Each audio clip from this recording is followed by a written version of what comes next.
सुप्रभात बच्चों, मैं मिश्रा सर आज आप सभी कक्षा 8 के बच्चों को हिंदी वसंत भाग 3 के पाठ 16 पानी की कहानी के बारे में बताने जा रहा हूँ। इस कहानी को लेखक रामचंद्र तिवारी जी ने लिखा है। यहाँ पर लेखक ने ओस की बूंद की जीवन यात्रा का वर्णन किया है। इसमें बताया है कि ओस की बूंद जो है अनेक अवस्थाओं में सूर्यमंडल, वायु, बादल, समुद्र, ज्वालामुखी, नदी और जल में नदी के जल से होते हुए पेड़ के पत्ते तक की किस प्रकार यात्रा करती है। लेखक ने ओस की बूंदों को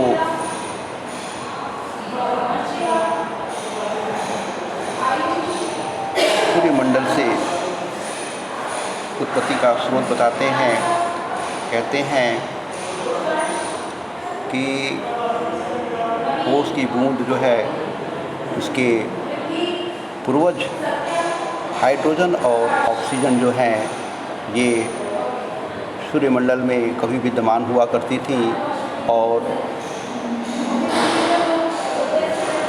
आकर्षण शक्ति के कारण जो है कुछ ब्रह्मांड में उथल पुथल हुई और ये जो हैं सूर्य से अलग होकर के एक अलग रूप में इकट्ठित हो गई और फिर यहीं से जो है ये गोला हाइड्रोजन यानी कि हाइड्रोजन और ओजन यानी कि ऑक्सीजन की क्रिया जो है जल के रूप में उत्पन्न हुई। और फिर यहाँ पर जो है लेखक आचार्य रामचंद्र तिवारी जी ने जो है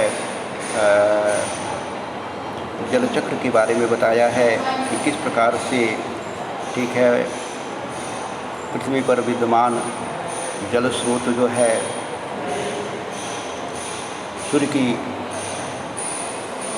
गर्मी से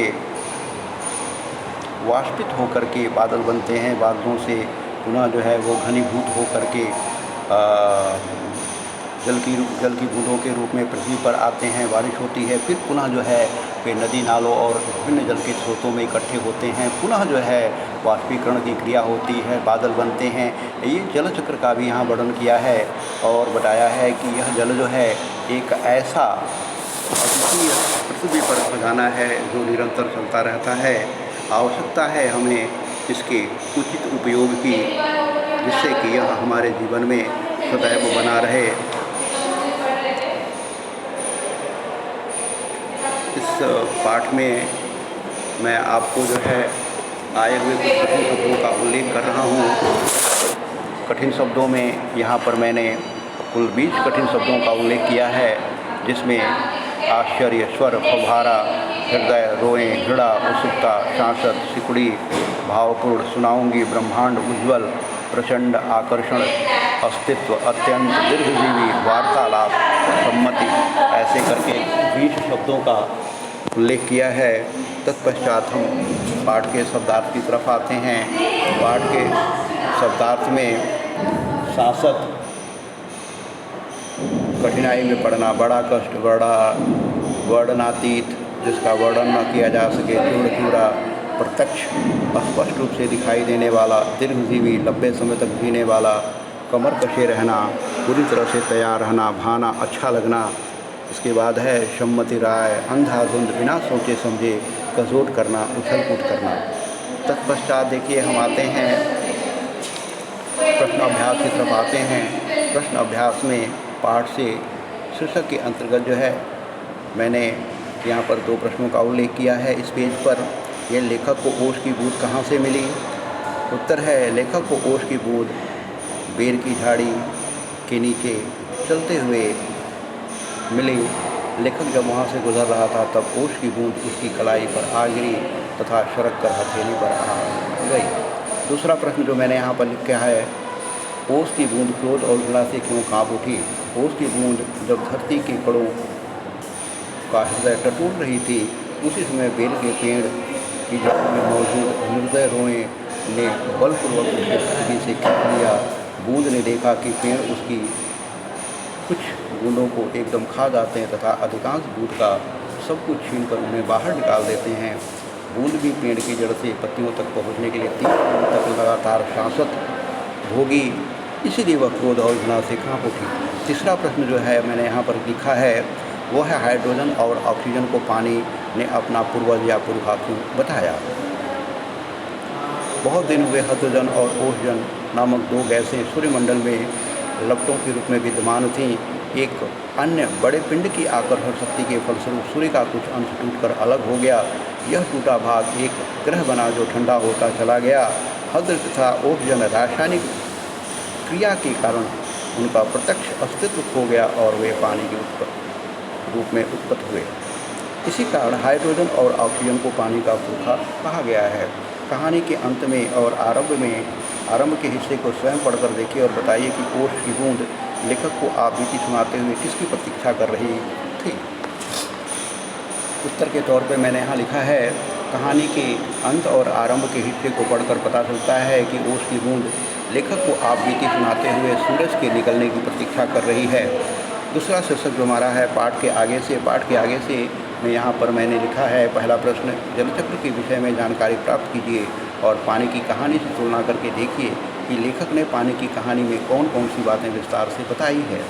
जलचक्र शीर्षक डालते हैं और अंतर्गत लिखते हैं, जल हमारे चारों ओर नदी, झील, तालाब, समुद्र, कुएँ आदि में व्याप्त है। पृथ्वी के धरातल का यही पानी सूरज की गर्मी से भाप बनकर वायुमंडल में चला जाता है और बादल बन जाता है। यही जलवाष्प ठंडी होकर वर्षा के रूप में पृथ्वी पर गिरती है तथा नदी नालों से होते हुए समुद्र में पहुंच जाती है। लेखक ने इस पाठ में विभिन्न बातें विस्तार से बताई हैं। बर्फ़ के टुकड़ों का सागर भी गर्म धारा में पिघलना, सागर की गहराइयों में बूंद का जाना, वाष्प के रूप में बूंद का ज्वालामुखी विस्फोट के साथ बाहर आना, जड़ों द्वारा अवशोषित होकर पत्तियों तक पहुंचना और पानी की उत्पत्ति का वर्णन। समुद्र के तट पर अगला प्रश्न है, समुद्र के तट पर बसे नगरों में अधिक ठंड और अधिक गर्मी क्यों नहीं पड़ती। उत्तर है, समुद्र में मौजूद अथाह जल सूर्य की गर्मी से धीरे धीरे गर्म होता है तथा सूर्य के डूबने पर रात में धीरे धीरे ठंडा हो जाता है तथा अपने आसपास के जलवायु को प्रभावित करता है। जल अपने आसपास का तापमान अधिक न बढ़ने देता है और न अधिक घटने देता है। यही कारण है कि समुद्र के तट पर बसे नगरों में अधिक ठंड और अधिक गर्मी नहीं पड़ती है। तत्पश्चात अगला जो मैंने प्रश्न लिया है, इसी हेडिंग शीर्षक के अंतर्गत, पेड़ के भीतर फव्वारा नहीं होता, पेड़ की जड़ों से पत्ते तक पानी कैसे पहुंचता है। ठीक है, इस प्रश्न को पूरा हम लिखेंगे कॉपी में। उत्तर मैं बता रहा हूँ आपको, पेड़ के भीतर फव्वारा न होने पर भी पेड़ की जड़ों से पानी पत्तों तक पेड़ की विशेष कोशिकाओं सेल्स के समूह जाइलम द्वारा पहुंच जाता है। पानी का इस तरह से ऊपर पहुंचना कोशिका क्रिया कैपिलरी एक्शन द्वारा संभव होता है। यह क्रिया ठीक उसी प्रकार होती है जैसे दीपक की बाती में तेल चढ़ता है। इसके अलावा पेड़ की पत्तियों द्वारा वातोत्सर्जन ट्रांसपीरेशन की क्रिया से एक प्रकार का वात उत्पन्न होता है जिसके कारण जमीन से पानी का अवशोषण होता है। अनुमान और कल्पना शीर्षक के अंतर्गत देखिए, और मैंने एक प्रश्न लिया है, अन्य पदार्थों के समान जल की भी 3 अवस्थाएं होती हैं। अन्य पदार्थों से जल की अवस्थाओं में एक विशेष अंतर यह भी होता है कि जल की तरल अवस्था की तुलना में ठोस अवस्था अर्थात बर्फ हल्की होती है। इसका कारण ज्ञात कीजिए। जल की तरल अवस्था की तुलना में ठोस अवस्था बर्फ हल्की होती है। इसका कारण यह है कि जल के घनत्व की अपेक्षा बर्फ़ का घनत्व डेंसिटी कम होता है।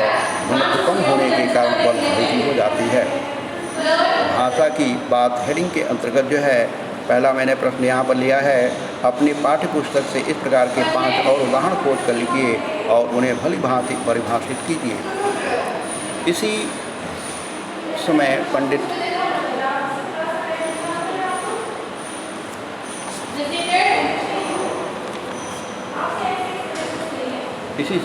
बिलवासी मिश्र भीड़ को चूसते हुए आंगन में दिखाई पड़े। यहाँ पर पंडित बिलवासी मिश्र जो है कर्ता कारक हैं, भीड़ को कर्म कारक है और आंगन में अधिकरण कारक है। इस प्रकार मेरा यहाँ पर वीडियो समाप्त होता है। Thank you.